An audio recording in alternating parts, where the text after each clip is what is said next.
আনন্দে থেকো।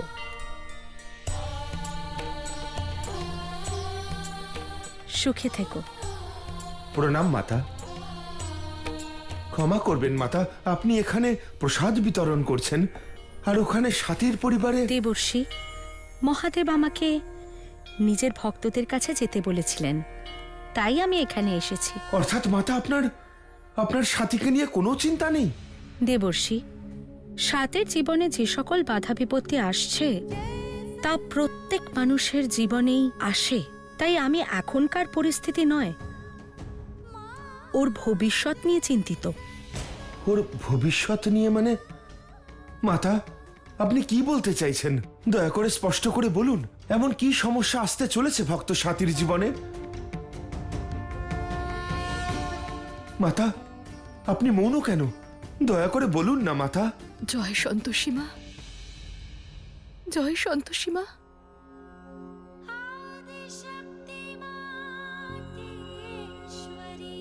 জয় সন্তোষী মা।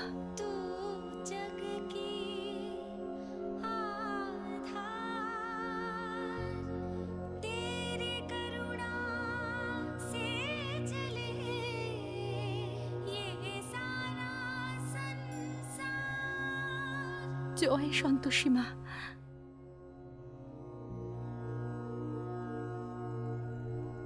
কি হয়েছে? তুমি এত চিন্তিত কেন? আমাদের সন্তান, কে জানে কতদিন ধরে ওর অপেক্ষা করে আছি, অথচ ডক্টর বলছে ও নাকি পৃথিবীতে আসার আগেই শেষ হয়ে যাবে। কিভাবে থাকবো আমাদের সন্তানকে ছেড়ে? তুমি একা এসেছো কেন? তোমার স্বামী কোথায়? বিগত 1 সপ্তাহ ধরে আমি আমার স্বামীর কোনো খবর পাচ্ছি না। গোটা শহরে খুঁজে বেরিয়েছি আমি ওকে, কিন্তু কোথাও পেলাম না। এখন আমার এই সন্তানই আমার সব। যদি ওর কিছু হয়ে যায় তাহলে আমিও আর বাঁচবো না।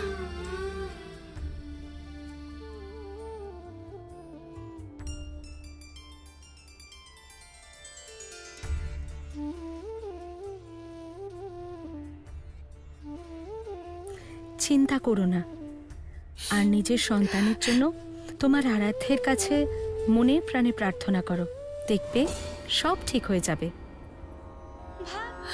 আমারও তাই মনে হয়, সন্তোষী মা সব ঠিক করে দেবেন। জয় সন্তোষী মা। জয় সন্তোষী মা।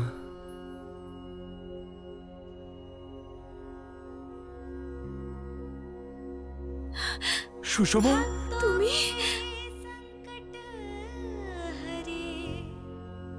তুমি ঠিক আছো তো? কোথায় চলে গেছিলে তুমি? তুমি জানো কত একা হয়ে গেছিলাম আমি। গত সোমবার একটা গাড়ি আমাদের গাড়িতে এসে ধাক্কা মেরেছিল। সেদিন থেকে আমি হসপিটালেই পড়েছিলাম, আর জ্ঞান ফেরার পর থেকেই তোমাকে খোঁজার জন্য বেরিয়ে পড়েছি। এইসব সন্তোষী মায়ের কৃপাতেই হয়েছে। চলো সন্তোষী মায়ের আশীর্বাদ নিয়ে আসি। জয় সন্তোষী মা। জয় সন্তোষী মা। জয় সন্তোষী মা। মাতা, আপনি এখনো আমার প্রশ্নের উত্তর দেননি। দয়া করে বলুন না মাতা, কি বলতে চেয়েছিলেন আপনি? এমন কি সমস্যা আসতে চলেছে ভক্ত সাথীর জীবনে? দেবর্ষি, সেটা তো স্বয়ং মহাবলী হনুমান বলে গিয়েছিলেন। কন্যা, এর পরের রাস্তা ভীষণ কঠিন, কিন্তু যদি তোমার মনে সততা থাকে তাহলে তুমি অবশ্যই তোমার লক্ষ্যে পৌঁছাবে। মহাবলী হনুমান? তার মানে মাতা, ভয়াবহ কিছু হতে চলেছে, বিপদ ঘনিয়ে আসছে ভক্ত সাথীর জীবনে। আমি অত্যন্ত ব্যাকুল হয়ে পড়ছি। দেবর্ষি, এই পরীক্ষার আয়োজন হয়তো ত্রিদেব এই কারণেই করেছেন যে আসন্ন সময়ে সাতির আমার সাহায্যের প্রয়োজন হবে, তখন যেন আমি ওকে সাহায্য করতে পারি। বিধির বিধানে কি আছে সে চিন্তা না করেই। এমন কি ঝড় আসতে চলেছে ভক্ত সাথীর জীবনে? আমি বললাম তো তোমাকে, আমি কিচ্ছু খেতে চাই না, মানে কিচ্ছু খেতে চাই না। রিঙ্কি দিদি, একটু কিছু মুখে দাও, এভাবে জেদ করো না প্লিজ। দেখো তুমি কাল থেকে কিচ্ছু খাওনি, এভাবে না খেলে অসুস্থ হয়ে যাবে তুমি। আচ্ছা, একটা রুটি খেয়ে নাও, তারপরে শান্তিতে দেবেশকে নিয়ে ভেবো। সাথী বৌদি, আমার যা ভাবার ছিল আমি খুব ভালো করে ভেবে নিয়েছি, আর যতক্ষণ না মা খুশি মনে আমার এই বিয়েটা মেনে নিচ্ছে, আমি এক কণা খাবারও খাবো না। তুমি বুঝতে পারছো না কেন রিঙ্কি দিদি? ওই লোকটা ভালো নয়। আচ্ছা ঠিক আছে, আগে তুমি কিছু একটু খেয়ে নাও, তারপরে আমি ওর ব্যাপারে তোমায় সবকিছু বলবো। সত্যি বৌদি, তুমি কি বুঝতে পারছো না নাকি? একবার যখন বলেছি খাবো না, তার মানে খাবো না। এবার যাও এখান থেকে। রিঙ্কি দিদি, আমার কথাটা শোনো। রিঙ্কি দিদি,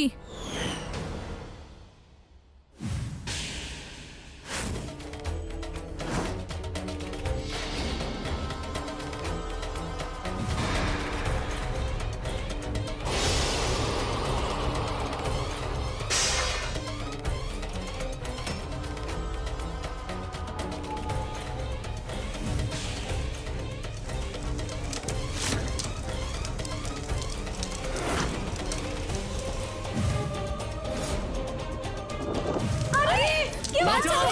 কেউ বাঁচাও! দরজা খোলো! কেউ দরজাটা খোলো!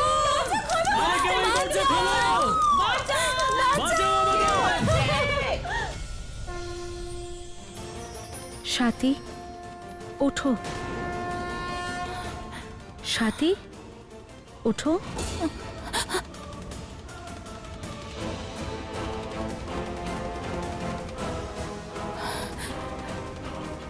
আগুন, আগুন কে লাগালো?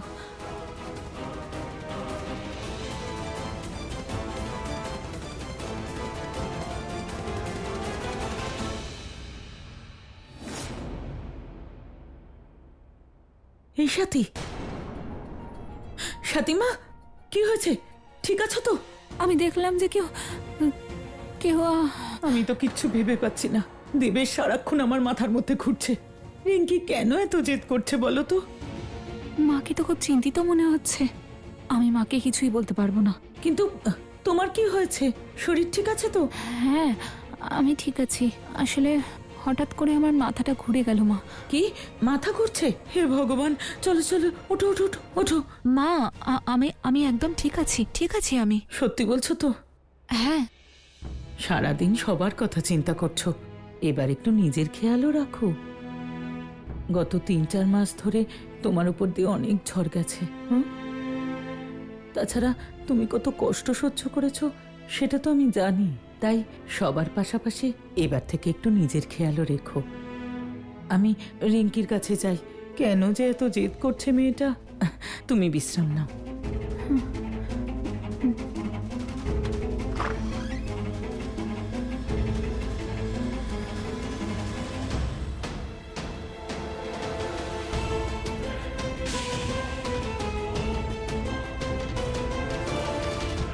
রিঙ্কির বিয়ে তোমার সঙ্গেই হবে, এ ব্যাপারে মনে কোনো সন্দেহ রেখো না। কিন্তু বাবা, আপনি ছাড়া ওই পরিবারে আর কেউ রাজি হয়নি। তাতে কি হলো? মেয়েটা যখন আমার, তখন অন্যের মতামতের কি গুরুত্ব?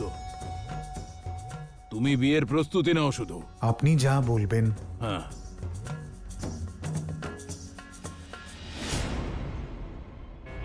হায়, তোমার এই পৌরুষত্বের প্রেমেই তো আমি বারবার পড়ে যাই গো। পৃথিবীটাকে হাতের মুঠোয় ধরে রাখো তুমি। একবার যেটা সিদ্ধান্ত নাও সেটাই করো। বাহ! ওই সাথীর ওপর এখনো এসবের কোনো প্রভাবই পড়েনি। ইন্দ্রর সঙ্গে সঙ্গে আমার পুরো পরিবারটাকেও নিজের পক্ষে করে নিয়েছে। আর এখন রিঙ্কির বিয়ের এই সিদ্ধান্তটা শাশুড়ি বৌমা দুজনেরই মাথা ঘুরিয়ে দিয়েছে। এইবার তুমি তোমার আসল চাল চেলেছ, দেখে নিও। জিতবে তুমি। সবকিছু তোমার মন মতো হবে এবার। আর তাছাড়া বাঘের সাথে লড়াই করার ক্ষমতা কার আছে বলো?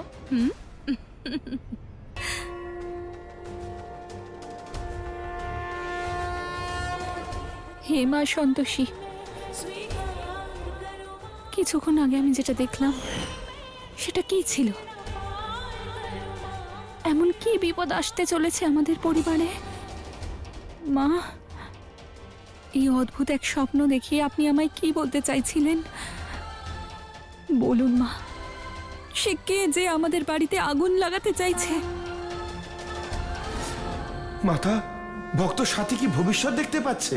দেবর্ষি, যখন মানুষের ভক্তি চরম সীমায় পৌঁছায় তখন সে অনেক কিছুরই পূর্বাভাস পেয়ে যায়। সাথীও নিজের পরিবারের সদস্যদের বিষয়ে তেমনই আভাস পাচ্ছে। কিন্তু ও পূর্ণ সত্য জানতে পারবে না। নারায়ণ নারায়ণ।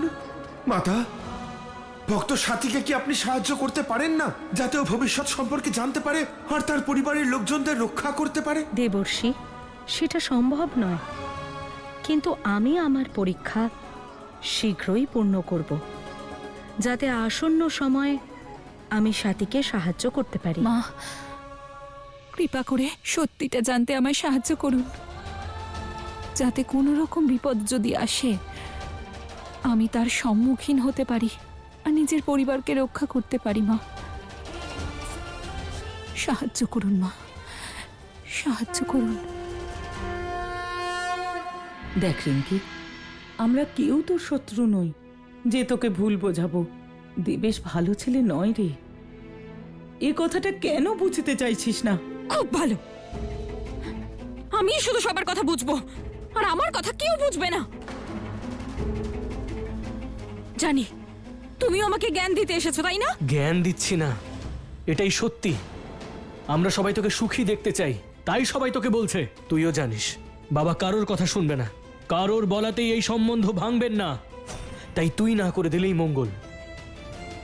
দেখ, তুই যেখানে বলবি আমরা সেখানে যাব, খুঁজে খুঁজে ভালো ছেলে বের করব, কিন্তু তুই ওই দেবেশকে বিয়ে করিস না। কিন্তু ও ভালো ছেলে, ওকে কেন বিয়ে করবো না?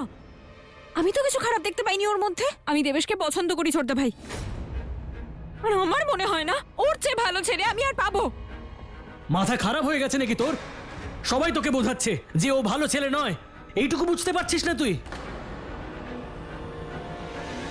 আর তুই কি জানিস না কি কি করেছো সাথীর সঙ্গে? জানি, কিন্তু সাথী বৌদিরও তো তাতে ভুল ছিল। সবাই জানে এখানে দেবেশ আসেনি ওর কাছে, বৌদি গেছিল দেবেশের কাছে, কান্নাকাটি করেছিল যে আমাকে স্ত্রী রূপে স্বীকার করে নাও। হ্যাঁ, আমি গেছিলাম ওর বাড়িতে রিঙ্কি দিদি, কিন্তু তোমার হয়তো মনে নেই, তখন আমার স্মৃতি ছিল না। যাই হোক, কিন্তু স্বীকার তো করে নিয়েছিল দেবেশ। আরে ও তো তোমার মধ্যে নিজের মোহিনীকে দেখতে পেত, তাহলে কি ভুল করেছিল ও? ব্যাস, মানে ভুল মানুষকে ঠিক করার জন্য তুই যা ইচ্ছে তাই বলে যাবি? রিঙ্কি, মা আমার, মাথা ঠান্ডা করে একবার ভাব, দেবেশ কিন্তু ভালো ছেলে নয়। মা, আমি খুব ভালো করে ভেবে নিয়েছি। আর তোমার কি মনে হয় বাবা আমাকে নিয়ে কিচ্ছু ভাবেনি? আরে আমি তো এটাই বুঝতে পারছি না, তোমরা আমার খুশিতে খুশি হচ্ছ না কেন? দেখো রিঙ্কি, তুমি আমাকে তোমার দিদির মতোই মনে করো, তাই তো? সেজন্য আমি বলছি, শোনো, সবাই যা বলছে সেটা মেনে নাও রিঙ্কি। তুমি রাজি হয়েও না এই বিয়েতে। কেন শুনবো সবার কথা? এখানে কে আছে যে আমাকে নিয়ে ভেবেছে? যাকেই দেখো শুধু নিজের কথাই ভাবে, কেউ আমাকে নিয়ে একটু ভাবেও না, শুধু বাবা ছাড়া। বাবা আমার ব্যাপারে ভেবেছে, তাই এখন থেকে আমি শুধুমাত্র আমার বাবার কথাই শুনবো। আর কেউ যদি আমার সঙ্গে জোর জবরদস্তি করার চেষ্টা করে না, বলে দিচ্ছি বাড়িতে আগুন ধরিয়ে দেবো আমি।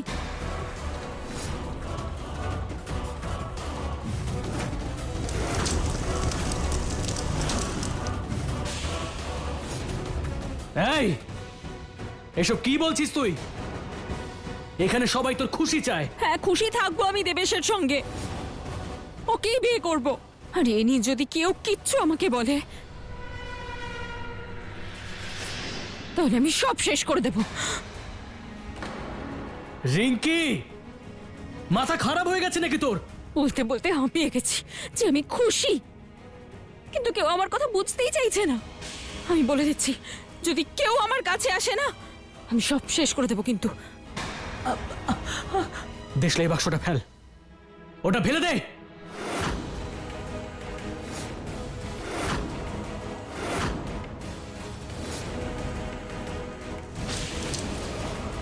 হে মা সন্তোষী, আমাদের পরিবারে যে ঝড় উঠতে চলেছে তার থেকে সবাইকে রক্ষা করুন মা।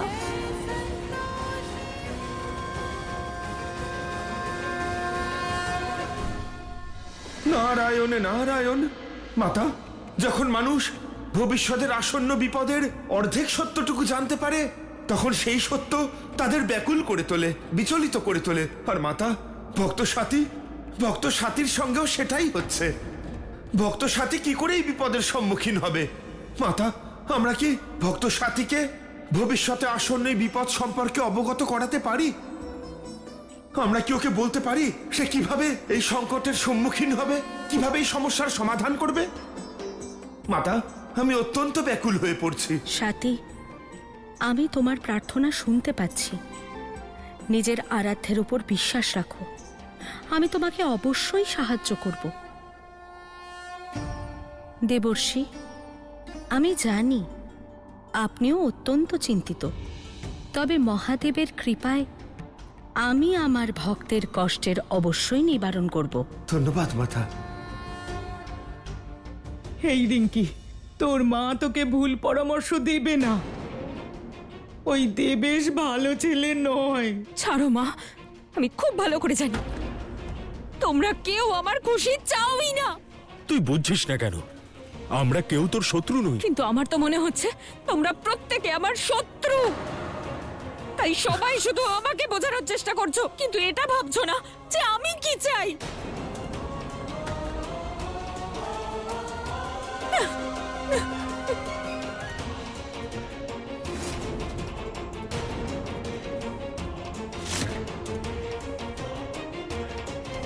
কেমন আছো দেবেশ? আপনি এখানে? তাছাড়া আপনি এতদিন ছিলেন কোথায়? আমি তো সারাক্ষণ তোমার আশেপাশেই থাকি।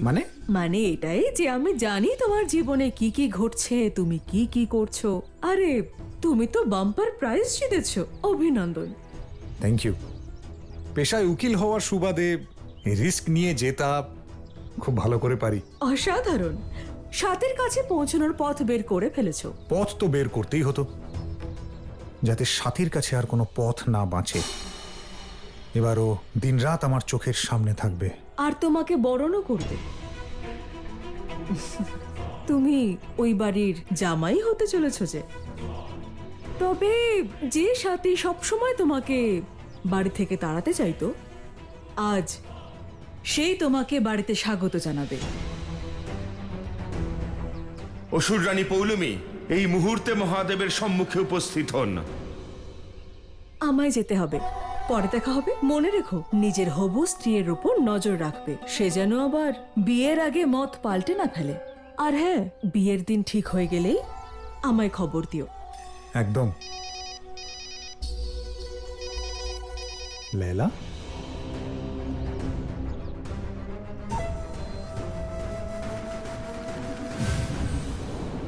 নারায়ণে Narayan.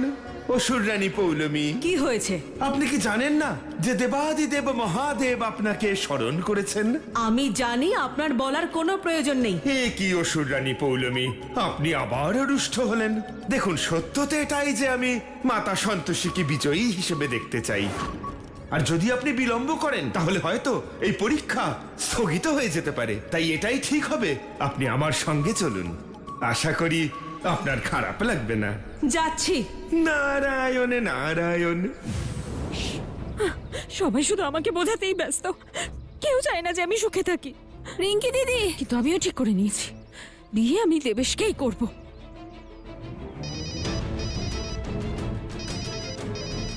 দেবেশের phone. Hello. Hello Rinki, কি হয়েছে? তুমি ঠিক আছো তো? হ্যাঁ দেবেশ, আমি ঠিক আছি। কিন্তু তোমার গলার স্বর তো অন্য কথা বলছে। ঠিক করে মিথ্যেটাও বলতে পারো না তুমি। লায়লা আমাকে সব বলে দিয়েছে, যে কিভাবে তোমার পরিবার তোমাকে জ্বালাতন করছে। দেবেশ, আমার বাবা আমার সঙ্গে আছে, তাই আমি কাউকে নিয়ে আর কিচ্ছু ভাবছি না। কিন্তু আপনাকেও প্রমাণ করতে হবে যে সবাই ভুল বলছে আর আপনিই ঠিক। মিস্টার দেবেশ, তুমি যতই চেষ্টা করো না কেন, কিন্তু আমি তোমার এই খারাপ উদ্দেশ্য কখনোই সফল হতে দেব না। তোমার মতলব আমি খুব ভালো করে জানি, তাই রিঙ্কি দিদিকে বিয়ে করার এই স্বপ্ন দেখা বন্ধ করো, বুঝেছো? আমি তো বুঝে গেছি, কিন্তু মনে হয় তুমি এখনো পর্যন্ত আমাকে বুঝতে পারোনি।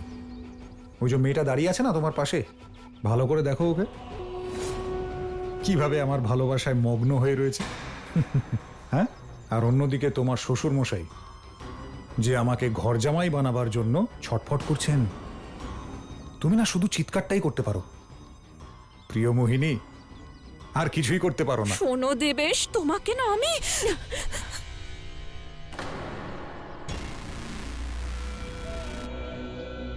সত্যি বৌদি, বেশি বাড়বেন না। আমি বলে দিচ্ছি, বিয়ে আমি দেবেশকেই করব। তাই ভালো এতেই হবে যদি তুমি আমাদের মধ্যে নাক না গলাও। পিঙ্কি দিদি, বুঝতে কেন পারছো না তুমি? এই লোকটা ভালো নয়। সেটা আমাকে বুঝতে দাও, কিন্তু তুমি আমাদের মধ্যে নাক গলিও না। স্বাতী, স্বাতী, তুমি কিছুক্ষণের জন্য দেবেশ আর রিঙ্কিকে একটু একা ছেড়ে দিচ্ছ না কেন? কেন ওদের সমস্যা বাড়াচ্ছ তুমি? তুমি নিজের পরামর্শ নিজের কাছেই রাখো, আর আমাদের পরিবারের ব্যাপারে কথা বলা বন্ধ করো। ঠিক আছে, আমি আর কিছু বলবো না, কিন্তু এমনটা নয় তো যে দেবেশ তোমাকে ভুলে গিয়ে রিঙ্কির সঙ্গে বিয়ে করতে চাইছে সেজন্য বাজে তুমি- বকা বন্ধ করো। তোমার মতো নোংরা মনের মানুষদেরই এই ধরনের কথা মনে আসে। রিঙ্কি দিদি, ঠিক আছে, তোমাকে আমার কথা শুনতে হবে না, কিন্তু একবার ঠান্ডা মাথায় ভালোভাবে ভেবে দেখো, কারণ এটা তোমার জীবনের প্রশ্ন। আমিও তো সেটাই বলছি, এটা আমার জীবনের প্রশ্ন। তাহলে সিদ্ধান্ত আমাকেই নিতে দাও। আর যদি আমাকে বেশি জ্বালাতন করো না, তাহলে আমি কুয়োয় ঝাঁপ দিয়ে প্রাণ দিয়ে দেব। না, আরে না না না দিদি, না। আমি কিচ্ছু বলছি না তোমায়, কিচ্ছু বোঝাবো না। শুধু এরকম কিছু করো না তুমি। কেন দাঁড়িয়ে আছো? যাও এখান থেকে, আমাকে এখন একটু একা থাকতে দাও।